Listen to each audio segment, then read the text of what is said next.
English, a daily 30-minute program from the Voice of America. I'm Dan Friedel. And I'm Katie Weaver. This program is aimed at English learners.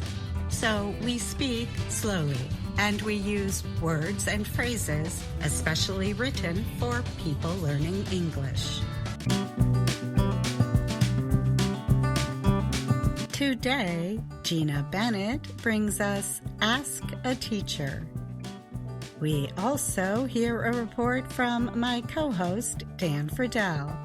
And we finish up the show with an American story. We hear the first part of A Princess of Mars by Edgar Rice Burroughs. But now, here's Brian Lynn. International health experts have agreed on a new definition of what it means for a disease to spread through the air.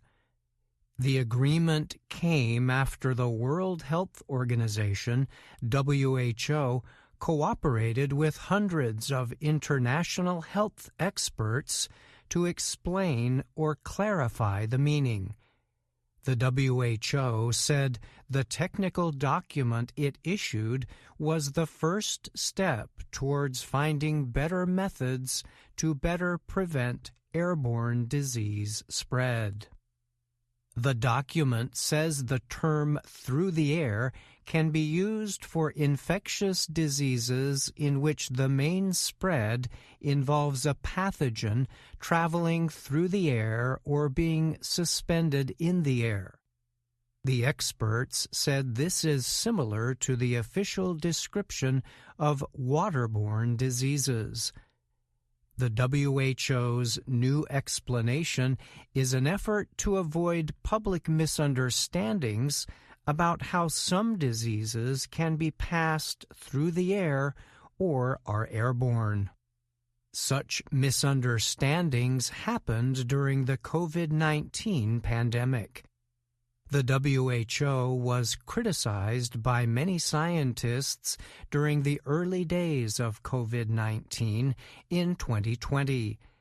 They accused the UN Health Agency of failing to warn the public early on that the virus could spread through the air. The scientists said this led to too much public guidance centered on hand washing and similar measures to prevent the spread of COVID-19. They said this guidance ignored other measures such as looking at the spread of viruses through ventilation systems. By July 2020, the agency said there was evidence emerging of airborne spread. Soumya Swaminathan was WHO chief scientist during the start of the COVID-19 pandemic. Swaminathan began a process to agree on a new definition for airborne disease spread. She later said she thinks the agency should have been more forceful in that message much earlier. Swaminathan's successor, Jeremy Farrar, recently told Reuters news agency the new definition was about more than COVID-19. He added that at the beginning of the pandemic, there was a lack of available evidence. He said experts, including the WHO, had acted in good faith. At the same time, he headed the Wellcome Trust charity and advised the British government on COVID-19. Farrar said the new definition would permit discussions to begin about issues such as ventilation in different kinds of buildings, including hospitals and schools. He compared the issue to the realization that blood-borne viruses, like HIV or hepatitis B, could be spread by medics not wearing gloves. When I started out, medical students, nurses, doctors, none of us wore gloves to take blood, Farrar said.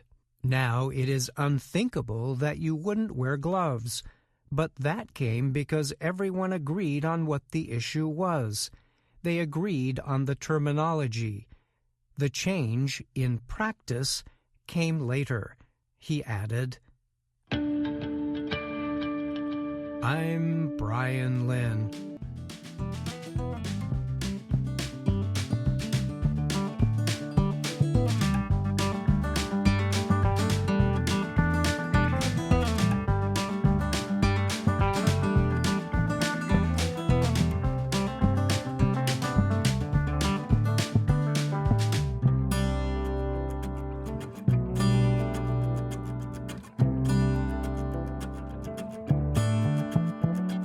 Human experts spend years roasting and tasting coffee from many places to learn about the beans. They might then combine a coffee bean from Africa with another one from South America to come up with a new blend. But a coffee roasting company in Helsinki, Finland, is hoping that artificial intelligence, or AI, can help ease the workload. Kaffa Roastery recently launched its AI-conic blend at the Helsinki Coffee Festival. The blend is a mixture of 4 kinds of beans, including Fazenda Pinhal from Brazil. It is the result of a joint project by Kaffa and Elev, a local AI business. Elev told the Associated Press that its computer models, similar to ChatGPT and Copilot, created a blend that would push the boundaries of conventional flavor combinations. Svante Hampf is the founder of Kaffa Roastery. He and his partners wanted to do an experiment to see what blend the computer would produce. We basically gave descriptions of all our coffee types and their flavors to AI, and instructed it to create a new, exciting blend, Humph said. The AI-conic blend combined beans from Brazil, Colombia, Ethiopia, and Guatemala. It is described as a well-balanced blend of sweetness and ripe fruit. Humph said he thought the combination was somewhat weird. He was surprised that the AI program chose to make the blend out of 4 different kinds of beans. Most humans choose only 2 or 3 beans. However, after the first blind test of the new blend, Kaffa's coffee experts agreed that the AI-assisted blend was perfect. There was no need to change. Elev's Antti Merileto said AI-conic is an example of how AI can introduce new perspectives to seasoned professionals. The International Coffee Organization says that the 5.6 million people in Finland drink the most coffee per person in the world. And the roasters at Kaffa said they hope the AI project will help to bring more things to the strong coffee culture in the country. Humph called it a first step, adding, I think AI has plenty to offer us in the long run. We are particularly impressed of the coffee taste descriptions it created. I'm Dan Friedel. VOA Learning English has launched a new program for children. It is called Let's Learn English with Anna. The new course aims to teach children American English through asking and answering questions and experiencing fun situations. For more information, visit our website, learningenglish.voanews.com. Hello. This week on Ask a Teacher, we answer a question from David in China. Hello, my name is David, and I am from China. Here comes a sentence. My mother had a sweet singing voice when she was younger. My question is that whether we can use young instead younger or not. I am looking forward to receiving your reply. Thank you very much, David. Thank you for writing, David. This is a good question. The short answer is yes. You can use young instead of younger, but using young instead of younger does change the meaning of the sentence just a bit. Let's look at the differences between the two choices. Young and younger are both adjectives. Adjectives are words that describe nouns. Younger is a comparative adjective. Comparative adjectives are used to compare two people or things. Comparative adjectives are easy to recognize because they often have an ER ending. They are also often, but not always, followed by the conjunction than. Let's look again at David's original example sentence. My mother had a sweet singing voice when she was younger. In this situation, younger is describing mother. But it is not so clear what is being compared. That is because we sometimes leave out information from a sentence. Even without the extra information, however, the listener or reader is still likely to understand the full thought or meaning. As readers, we understand the full meaning of David's sentence to be, my mother had a sweet singing voice when she was younger than she is now. We do not know how old the mother is now, but we know she had a sweet singing voice when she was younger than her current age. Let's say, for example, that the writer's mother is 60 years old. The writer of the sentence could mean that his mother had a sweet singing voice when she was 40 years old, for example. Or the writer could mean that his mother had a sweet singing voice when she was 15 years old. Both 15 years old and 40 years old are younger than 60. Now let's consider how the sentence's meaning might change if we were to use young instead of younger. The sentence would be, my mother had a sweet singing voice when she was young. The meaning has changed just a bit. Now it is clear that the writer means his mother had a sweet singing voice when she was a young person or in her youth. We hope this explanation has helped you, David.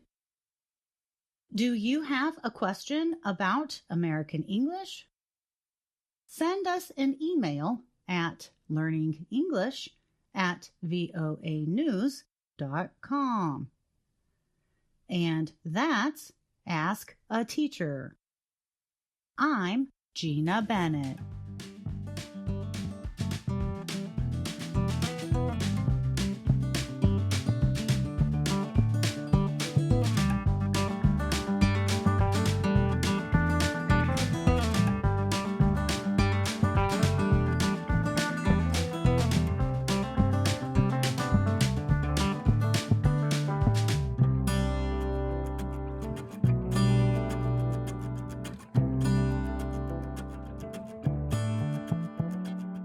You just heard Ask a Teacher.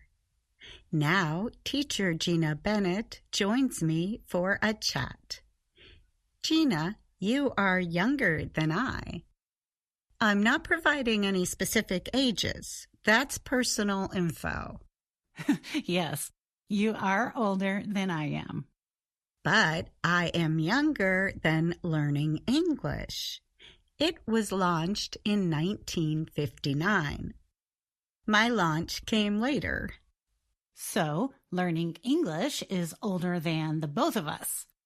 But I am the newest member of this VOA team. And neither one of us is a senior yet. Senior citizen, that's right. A person who is 65 or older. We have been seniors in the past, though. That's true.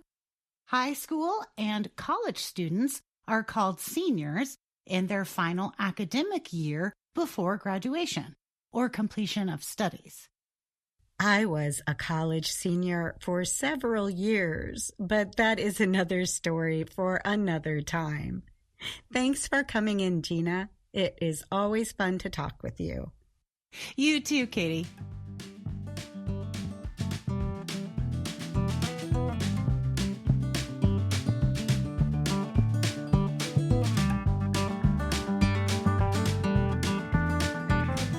Today, we begin a new series from a book by American writer Edgar Rice Burroughs. The book is called A Princess of Mars.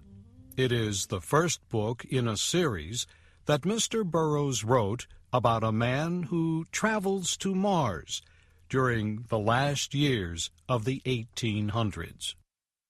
There, the man meets strange beings and sees strange sights.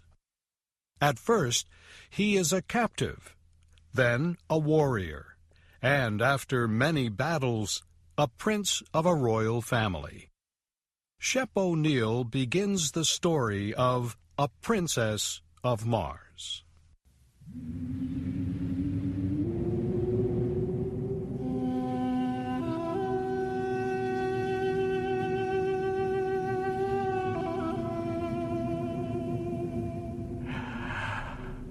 I am a very old man. How old, I do not know. It is possible I am 100, maybe more. I cannot tell because I have never aged as other men do. So far as I can remember, I have always been a man of about 30. I appear today as I did 40 years ago. Yet, I feel that I cannot go on living forever.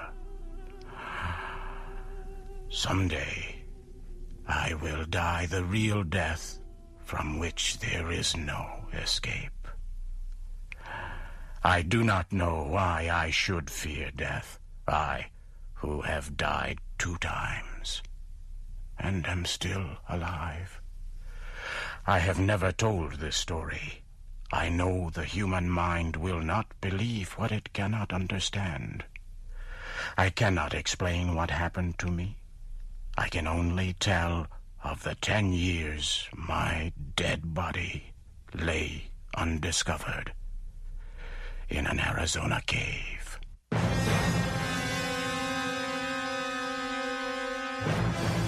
My name is John Carter. I am from the state of Virginia. At the close of the Civil War, I found myself without a home, without money, and without work. I decided the best plan was to search for gold in the great deserts of the American Southwest. I spent almost a year searching for gold with another former soldier, Captain James Powell, also of Virginia. We were extremely lucky. In the winter of 1865, we found rocks that held gold. Powell was trained as a mining engineer. He said we had uncovered over $1 million worth of gold in only 3 months. But the work was slow, with only 2 men and not much equipment. So we decided Powell should go to the nearest settlement to seek equipment and men to help us with the work. On March 3rd, 1866, Powell said goodbye. He rode his horse down the mountain toward the valley. I followed his progress for several hours. The morning Powell left was like all mornings in the deserts of the great Southwest, clear and beautiful. Not much later, I looked across the valley. I was surprised to see 3 riders in the same place where I had last seen my friend. After watching for some time, I decided the 3 riders must be hostile Indians. Powell, I knew, was well armed and an experienced soldier, but I knew he would need my aid. I found my weapons, placed a saddle on my horse, and started as fast as possible down the trail taken by Powell. I followed as quickly as I could until dark. About 9 o'clock, the moon became very bright. I had no difficulty following Powell's trail. I soon found the trail left by the 3 riders following Powell. I knew they were Indians. I was sure they wanted to capture Powell. Suddenly I heard shots far ahead of me. I hurried ahead as fast as I could. Soon I came to a small camp. Several hundred Apache Indians were in the center of the camp. I could see Powell on the ground. I did not even think about what to do. I just acted. I pulled out my guns and began shooting. The Apaches were surprised and fled. I forced my horse into the camp and toward Powell. I reached down and pulled him up on the horse by his belt. I urged the horse to greater speed. The Apaches, by now, realized that I was alone and quickly began to follow. We were soon in very rough country. The trail I chose began to rise sharply. It went up and up.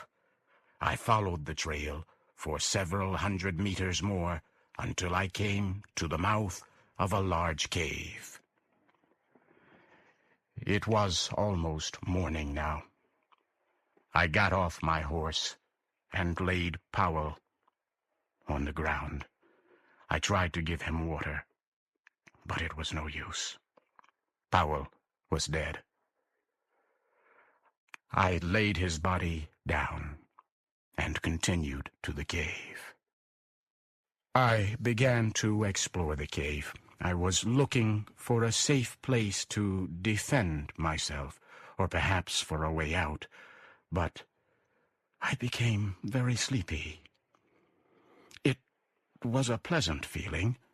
My body became extremely heavy. I had trouble moving. Soon, I had to lay down against the side of the cave. For some reason, I could not move my arms or legs. I lay facing the opening of the cave. I could see part of the trail that had led me here. And now, I could see the Apaches. They had found me, but I could do nothing. Within a minute, one of them came into the cave. He looked at me, but he came no closer. His eyes grew wide. His mouth opened. He had a look of terror on his face. He looked behind me for a moment and then fled. Suddenly, I heard a low noise behind me. So could the rest of the Apaches. They all turned and fled. The sound became louder, but still I could not move. I could not turn my head to see what was behind me. All day I lay like this. I tried again to rise, and again, but I still could not move. Then I heard a sharp sound. It was like a steel wire breaking. I quickly stood up. My back was against the cave wall. I looked down. There before me lay my body.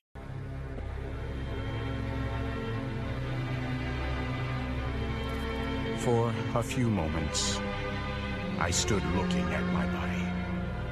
I could not bring myself to touch it. I was very frightened. The sounds of the cave and the sight of my body forced me away. I slowly backed to the opening of the cave. I turned to look at the Arizona night. I could see 1,000 stars. As I stood there, I turned my eyes to a large red star. I could not stop looking at it. It was Mars, the red planet, the red god of war. It seemed to pull me near. Then, for a moment, I closed my eyes. There was an instant of extreme cold and total darkness. Suddenly, I was in deep, dreamless, peaceful sleep.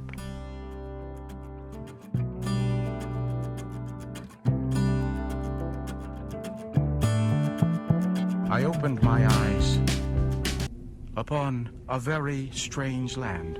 I immediately knew then I was on Mars. Not once did I question this fact. My mind told me I was on Mars, as your mind tells you that you are upon Earth. You do not question the fact. Nor did I. I found myself lying on a bed of yellow-colored grass that covered the land for kilometers. The time was near the middle of the day, and the sun was shining full upon me. It was warm. I decided to do a little exploring. Springing to my feet, I received my first Martian surprise. The effort to stand carried me into the Martian air to the height of about 1 meter. I landed softly upon the ground, however, without incident. I found that I must learn to walk all over again. My muscles were used to the gravity of Earth. Mars has less gravity. My attempts to walk resulted in jumps and hops, which took me into the air. I once landed on my face. I soon learned that it took much less effort for me to move on Mars than it did on Earth. Near me was a small, low wall. Carefully, I made my way to the wall and looked over. It was filled with eggs, some already broken open. Small, green creatures were in them. They looked at me with huge red eyes. As I watched the fierce-looking creatures, I failed to hear 20 full-grown Martians coming from behind me. They had come without warning. As I turned, I saw them. One was coming at me with a huge spear, with its sharp tip pointed at my heart.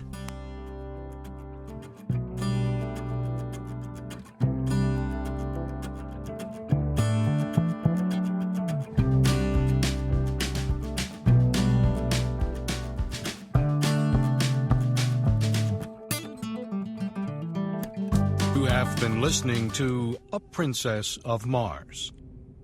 The voice of John Carter was Shep O'Neill.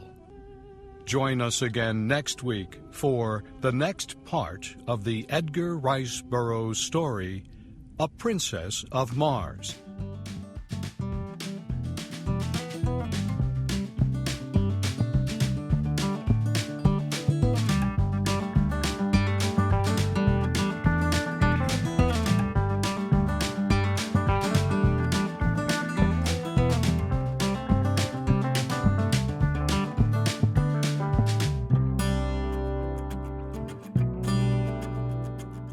That's all the time we have for today's show, but join us again tomorrow for another VOA Learning English program. Thanks for listening. I'm Katie Weaver. And I'm Dan Friedel.